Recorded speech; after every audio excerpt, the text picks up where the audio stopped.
Hello and welcome back to our second instalment, and this time we're going to be talking about tortoises. Now here at Pet Parties we have two types of tortoise. The first one being a Horsfield tortoise, also called a Russian. Now the Russian ones that we've got two. We have one called Squirtle, which is this one. That is the male tortoise. Now I will let him have a wander around on the floor so you can see him fully in a second. And then we've got the female tortoise, Shelley. Okay, and that's Shelley. Okay, so these tortoises live, they live all year round without hibernation. They live on a tortoise table, so they have heating, they have light, and they have the soil that they need to survive and regulate their temperature. In captivity they can grow up to 25 centimetres in length. These guys have got some growing to do.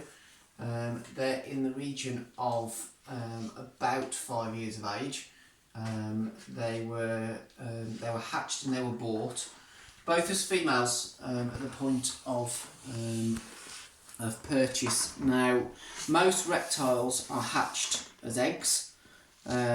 And with tortoises, when you are incubating these eggs, you incubate them to a temperature, and usually you can guarantee their gender, which is why we thought they were both female when they were purchased. Now it's become quite clear that Squirtle is a male. He's quite a lot more dominating than Shelley is.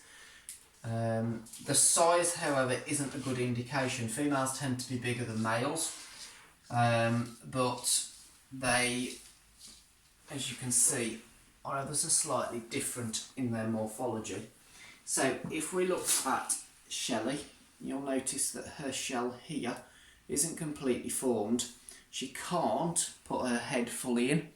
Now, in the wild, if that was to happen, she would have been predated on by now. A neck is quite a vulnerable part, whereas if we look at Squirtle, he can put his head all the way in and protect himself. Another thing that's wrong with Shelley is she's missing part of her back leg. Now this doesn't stop her doing anything. She's still as active as her brother. But ultimately in the wild she wouldn't survive. Now, show you some of the characteristics that suggest that that Squirtle is male. Obviously he's got a larger tail, so this tail here is definitely male, and he holds it to one side. There is also, and I don't know whether you'll see this, and I don't want to turn him completely on his belly, but a concaveness to his shell, again to allow for the mating process to take place. If there wasn't defects to Shelley, she would be bigger, purely to allow the male to sit on top of the shell during the mating process. But because she is slightly special in the way that she's formed, the shell hasn't got as big as it should have been. Okay, so we've had a few questions come in. One of them from Sarah from Chellaston. I work with Sarah, and she's asked one of the biggest questions that we get asked at parties. What is the difference between a tortoise and a turtle? So, when we were asked this at parties, or when people say that, oh look, it's a turtle, I ask the question, what is the difference? And the difference is a turtle lives in the sea and a tortoise lives on land. These guys enjoy a bath, and if we put them into water, we can put the water up to the first line of their shell, so just up to here. If it was a turtle, they would enjoy far more water, but these guys unfortunately wouldn't enjoy much water than that, and they would actually drown. So that is the difference between a tortoise and a turtle. One lives in the sea, a turtle, and one lives on land, a tortoise. There are other differences as well. The claws, tortoises have claws for digging, turtles have flippers for swimming. So excellent question, Sarah. And she's also asked another question: how long do tortoises hibernate? Now, we don't have to hibernate tortoises. We don't hibernate ours. One of the simpler reasons for not doing it is because I actually worry that they're not going to come out of hibernation. But people tend to hibernate their tortoises between 2 and 4 months during the winter season. If their tortoise is healthy, one of the easiest ways of hibernating a tortoise is either in the loft or in the fridge where the temperature is low, and it can be maintained quite effectively. There is a charity in Sedgley called Proteus Reptile Trust. They will actually offer a free tortoise health check in around and about October. So have a look on their Facebook page if you have got tortoises, and they offer the health checks to double check whether your tortoise is healthy enough to go into hibernation. So some of the housing facilities that tortoises need. One of the biggest things that we try to do at pet parties is to replicate their natural habitat. And tortoises like it quite simple. They need water, although not exclusively from a bowl of water. They need water, they need heat, and they need light. They also need vitamin D, so we provide that through calcium. And they need suitable vegetation. So the water has to, because we have a licence, the water has to be on hand. Although tortoises don't always get their water from physically drinking it, they get a lot of their water from their food. And one of the best apps for doing and finding the food that tortoises eat is called Tortoise Table. Now, many of you listening to this may have grandparents that had tortoises. And back in the 1980s, tortoises were 10 a penny. And from a conversation today at work, I found out that somebody I worked with bought a tortoise for 99p. So they were really, really easy to get hold of. The information, however, to look after tortoises was not. And I've heard from talking to my grandparents that things like jam sandwiches were offered as food because it had strawberries in. And people did things like tying helium balloons to their shells so that they could find them in the garden. These are frowned upon now. And the diets that we should be feeding our tortoises is quite strict. So one of the staple diets is plantain. This is a leafy weed that can be found in fields and quite routinely picked. This can be dried for the winter months, so you can buy a desiccator. You can dry those down and they can be stored for winter, or they can be fed when they're fresh and picked. Again, making sure that they've been washed and cleaned appropriately. Dandelions, they're not a staple food, they're not something that should be fed routinely, they're more of a treat because of the levels of a certain chemical in them. But again, these can be picked and they can be fed.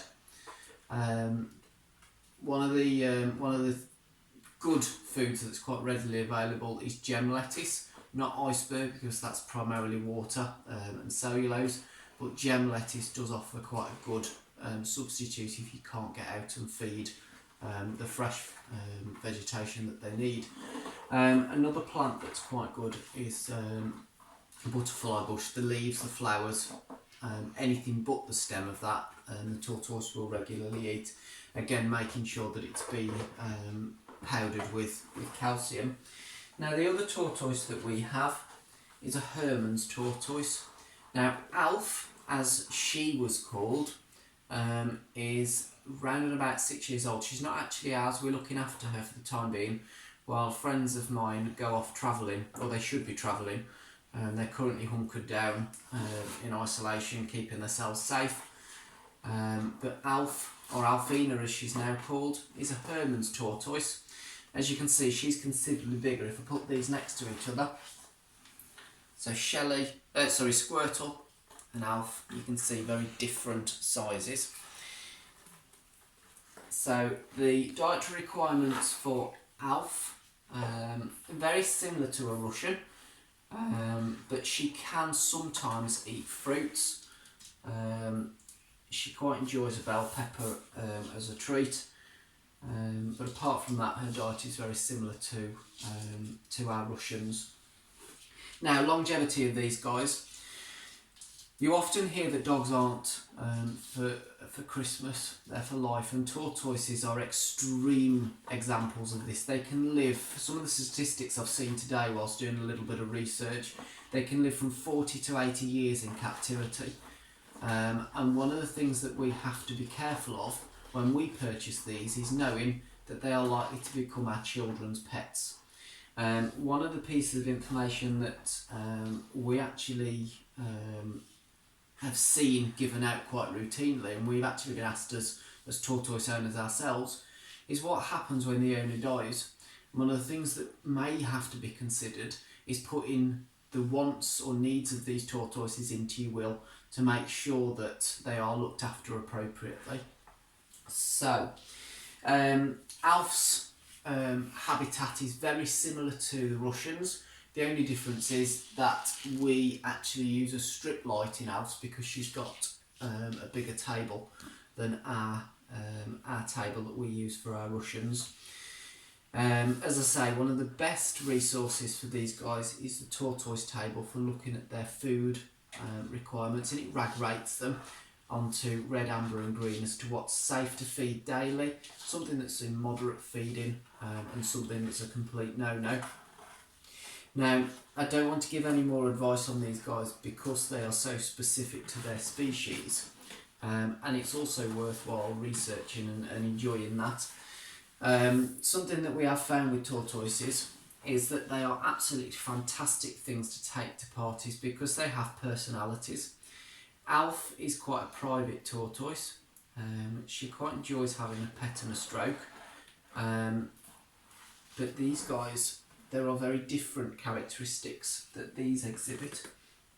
So Shelley, again, is very outgoing. She enjoys being stroked. She'll let you stroke her chin. She'll let you stroke her head. And we think she actually quite enjoys being touched and being stroked. Squirtle, on the other hand, she doesn't like having her head stroked.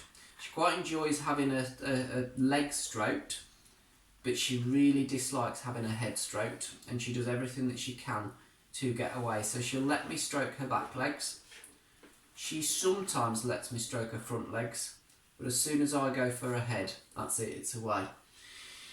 However, in a cage where she knows she's safe, she's the one that's the most active. She's the stomper, she's the one that makes the most noise, the scratching, and she's also the one that's at the food first. Just pop her back in a box. While we're at parties, tortoises tend to be the one that has the biggest risk attached to them.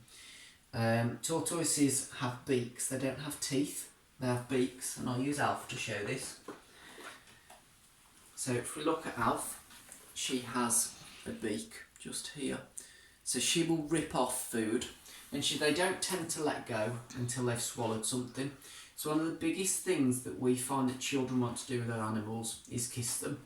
And we have to make sure that this is not done with tortoises, because if somebody goes to kiss one of our tortoises and it bites, chances are it's not going to let go until they've swallowed something, and that wouldn't go down well at a party. One of the other things that we must not do with tortoises is turn them upside down. So we always tell children to hold them like a burger, so thumbs underneath and fingers on top. Stops the us being scratched because you've only got your thumbs underneath, and it also means that the tortoise is kept in the right direction. Their lungs run across the top of their shell, and as you turn the tortoise upside down, their organs inside will shift and squash their lungs, which ultimately means that they will die. Which is why it's important, if we ever find a tortoise upside down, that they're turned the right way around as soon as we can possibly do that. Now, a healthy tortoise should be able to do that themselves, and you will find that tortoises will help each other to get over.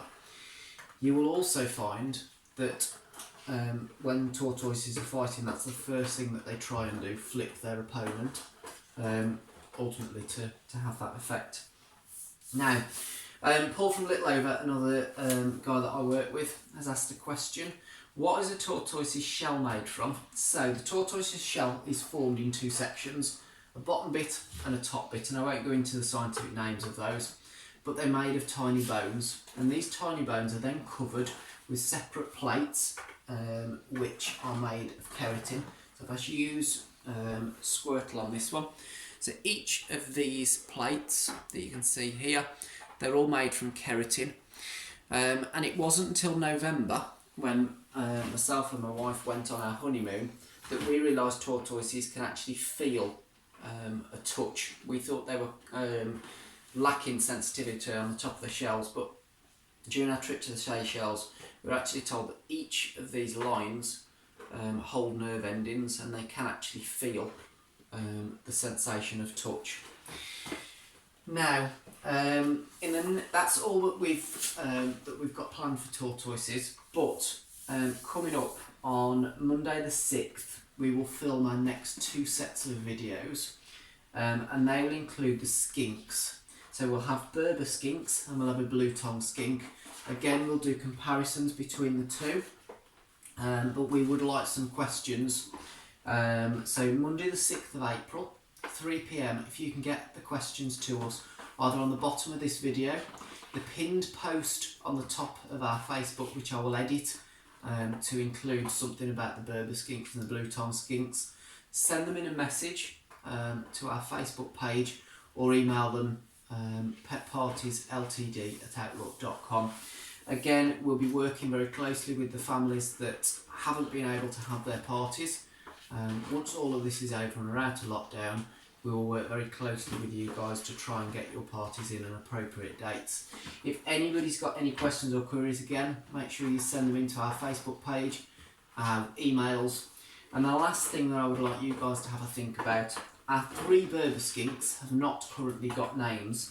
Now we have 2 females and a male, and what I would like by 3 p.m. on Monday the 6th are name suggestions. So send your name suggestions in along with your name and where you're from to our Facebook page, Messenger, or again our emails, and we will do a draw on some of the names. There is a male name that's becoming favourite. I won't mention that, but there is a male name that's becoming favourite that we actually quite like at home. But we'll see if anybody can come up with anything better. But for now, stay tuned and we'll speak to you soon. Bye.